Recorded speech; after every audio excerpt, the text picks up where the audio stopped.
gudoomiye ku-xigeenka labaad ee xisbiga cadaaladda iyo daryeelka ucid mudane cabdirashiid xasan maxamed basbaas oo maanta warbaahinta kula hadlayay xarunta dhexe xisbiga ucid ku leeyahay magaalada hargeysa ayaa ka jawaabay eedeymo maalintii shalay kasoo yeedhay qaar ka mid a mas-uuliyiinta xisbiga dhigiisa mucaaradka ah ee wadani wuxuuna ku eedeeyey gudoomiye cire iyo xisbigiisa kuwa mar walba heegan ugu jira cay iyo aflagaada qaawan oo ka baxsan anshaxa siyaasada dalka inay u geysanayaan xisbiga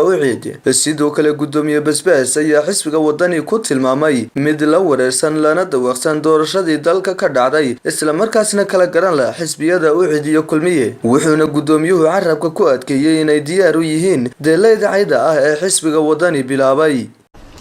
xisbiga ucid waxa uu bulshada reer Somaliland u cadeynayaa in gudoomiye ciro iyo xisbigiisu ay caadaysteen inuu aflagaado qaawan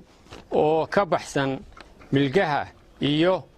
meeqaanka siyaasadda uu ku soo qaado gudoomiyaha xisbiga ucud iyada oo uu maalintii shalay ahayd uu mas-uulkii afraad ee xisbiga wadani ka tirsan uu aflagaado qaawan u geystay injineer Faysal Cali Waraabe iyo xisbiga ucud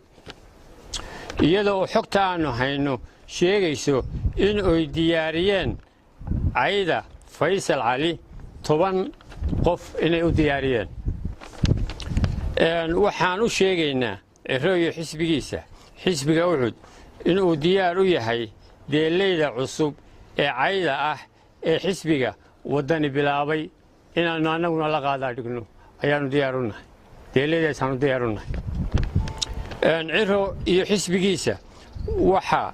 waxay la dawaqsan yihiin ama ay la wareersan yihiin doorashadii madaxtinimada ee dalka ka dhacday waxaanu gaadheen heer ay kala garan waayaan xisbiga ucud iyo xisbigooda wadani ciro waxa uu ahaa shaqsigii ciro iyo xisbigiisu waxaan ummadda reer Somaliland u sheegaynaa in gudoomiye ciro iyo xisbigiisu 29 bishii July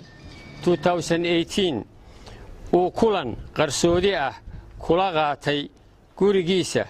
madaxweyne Muuse Biixi Cabdi iyada oo gudoomiye ciro lagu soo qaaday gaari ay madaxtooyadu leedahay lagana reebay dareewalkiisii iyo ilaaladiisii gaarka ahaydba markaa ciro kaliya ahaa wax xisbiga ka tirsan oo madaxa oo kalena lama aanay socon.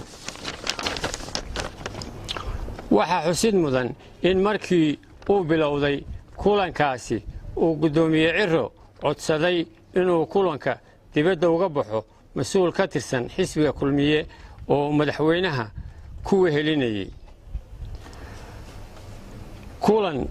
kulanka oo qaatay muddo 4 saacadood ah ciro heer xilo iyo xilafur uu maray xisbiga wadani ugu sarreysa in aanay is-arag Muuse Biixi oo aan wax wada hadal yaana dhex marin isaga iyo Muuse Biixina wax wada hadal dhex marin ayuu mas'uuliyiinta xisbiga u sheegay hase yeeshee ciro wuxuu dambigaas garwaaqsaday oo uu xisbigiisa aboolashe siiyey 2 bilood ka bacdi uuna u cadeeyay inuu la kulmay mudane Muuse Biixi Cabdi ugu dambeyntii xisbiga ucud wuxuu ixtiraam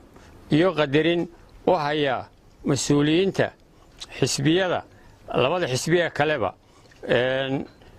annaga oo ilaalinayna mar walba anshaxa iyo sharafta iyo sharciga xisbiyada. si kastaba ha ahaatee waxaa sii xoogaysanaya khilaafka ba'an ee u dhexeeya xisbiyada ucid iyo wadani kuwaasoo midba kan kale ku eedeynayo inuu ka khaldan yahay.